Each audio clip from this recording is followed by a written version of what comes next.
Hey everyone, this is my race video, the one where I talk about the person of color part of being a furry trans person of color. In particular, I'm going to talk about my experiences being an Asian Canadian and how that has impacted my transition.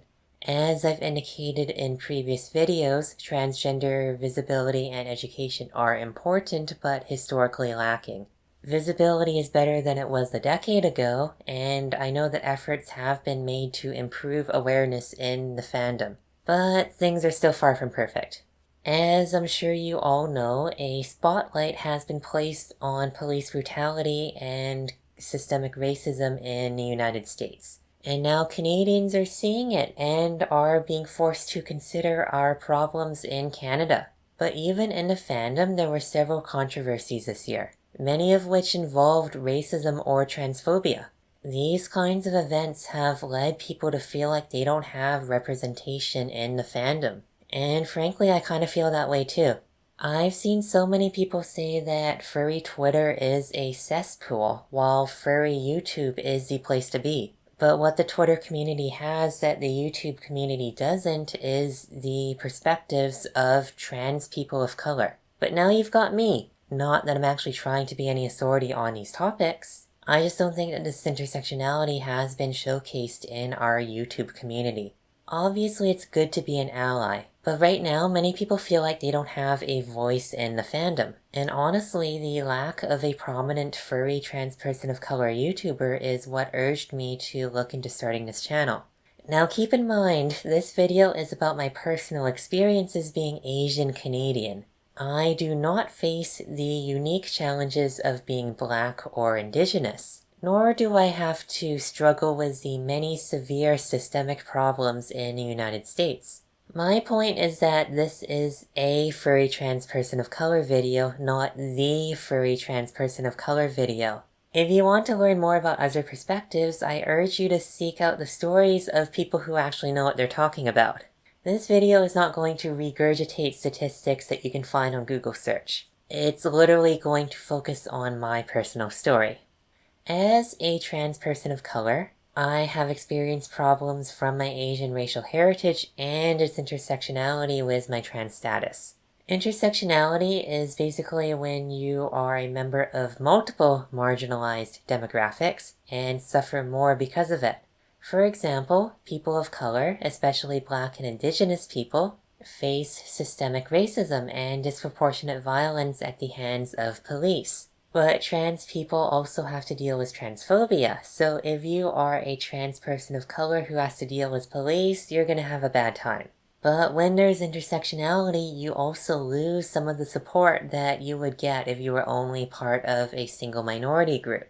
People of color face racism in the LGBT community, and trans people face transphobia in communities of color, which leads into the major theme of the racial challenges that I faced: cultural expectations. In particular, I feel that for people of color, there is a disproportionate link between race and culture. Let's begin in your own family bubble. If you are a person of color, you are more likely to have a strict and quote-unquote traditional upbringing. Every time I've seen tradition used in this way, it's less about learning about your cultural history and more about dealing with toxic attitudes. I think it's sad that nowadays heritage gets used as an excuse to perpetuate harmful ideas.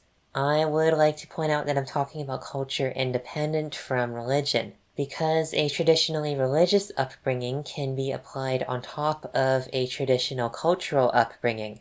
As for me, I was very fortunate to be raised in a very Canadian or Western manner. My father was born in Canada, and while my mom is an immigrant, she had negative experiences, so she chose not to pass most of that on to me. But regardless of how you're raised, people don't see it. Although Canada has a reputation for being racially diverse, there is a broad assumption that any person of color is an immigrant. Although I live and was born in the literal city of Vancouver, I have been asked so many times where I am from.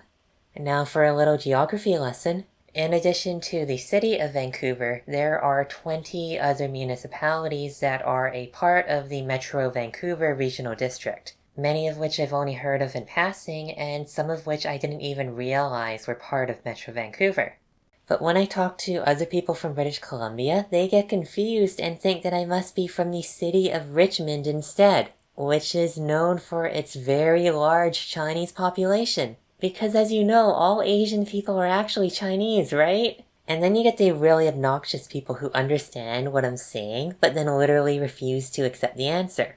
After asking me that racist question, they have the gall to ask me where my parents are from. Like that is supposed to be some determination of my ethnic background, which in my particular case it isn't. And of course the goal was to use my ethnic background to make some kind of judgment on my cultural upbringing.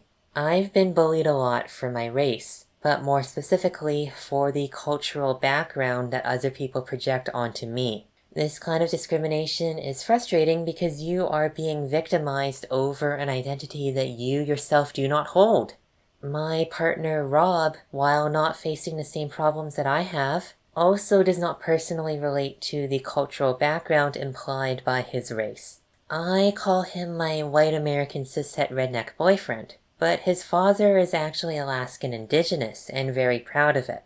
However, he left the family when Rob was just 5 years old.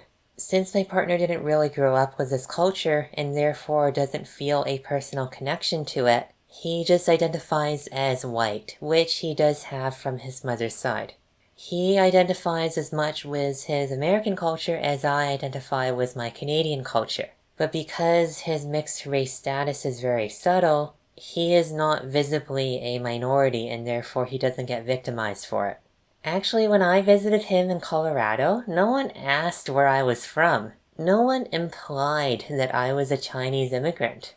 The way people act, it's like only white people can identify as being Canadian, and literally the only Asian ethnic origin that exists is Chinese. Although Canada doesn't have as much of the blatant violence against people of color as America does, we still have so much stupid casual racism. But to top it all off, because my upbringing was not traditional enough, I was effectively shunned by other Asian people. This disproportionate link between race and culture doesn't just lead to more racism from other races, it also means that people of the same race as you expect more from you. Take your pick between race or culture. Either of these was a sufficient enough barrier that people could not relate to me. What really surprised me about the Black Lives Matter movement in the States is that there appears to be much more solidarity within racial minorities, as well as more cooperation between racial minorities. Maybe that's just a surface level perception, but as a Canadian, that unity is completely foreign to me. To wrap all of this up, let me go over the intersectional problems that I faced. The biggest challenges pertain to passing. Passing is when a trans person gets perceived as the gender that they are presenting as. So basically, the problems that I had were body issues. Although my height is pretty average, I am way taller than either of my parents. And so many people in Vancouver are so short that I feel like a literal Amazon walking around. And then there's the face structure. Asian trans people often have an easier time passing to other races, because Asian features tend to be softer overall. However, traditionally feminine Asian features are extremely subtle, so it's pretty difficult for Asian trans women to pass to other Asian people. This was a big concern for me because my facial features are unusually strong for an Asian person. So given this issue, as well as the racism that I've experienced, I decided to take a very deliberate action to alleviate this problem. My father and I had a falling out. We hadn't spoken since I was a teenager. So when I was doing my legal name change, I also wanted to change my last name. But instead of taking my mother's maiden name, I came up with a new one, a very Western sounding one, so that people would think that I'm mixed race. This simultaneously helps me with passing and silences some racism. In particular, people don't comment on my name anymore. I was bullied for it a lot when I was younger. So changing my name allowed me to distance myself from those memories, and also stop some of the racist prying that I had been getting my entire life. Prying that lasted all the way pretty much to the last moment. When I was literally using my finalized name change documentation to update my driver's license, the clerk was still making racial assumptions based on my old name. So yes, changing it was totally worth it. Also, if there's any one job application tip that works, it's the recommendation to use a Western-sounding name on your resume. You typically aren't required to give your legal name that early in the job application process, and people with foreign-sounding names are less likely to be interviewed. So I just took this advice and applied it to the rest of my life. My takeaway from this video is that being a member of a visible minority really sucks, especially if you're a member of more than one. So you should just do what you can to make your life easier. The world is too messed up for the average person to fix anything. And even in a diverse community like the fandom, marginalized minorities are still struggling to be seen and heard. And that's in addition to all the bigotry that exists here. As far as I know, this is a one-of-a-kind video on Furry YouTube. Now, do I think posting this video is actually going to change anything in the fandom? Hell no. But I'm trying to at least partially fill a gap in representation. And if this video somehow helps someone feel a little less disenfranchised, that would be pretty cool too. Anyways, thank you so much for watching all the way to the end. Hope to see you next week. Bye!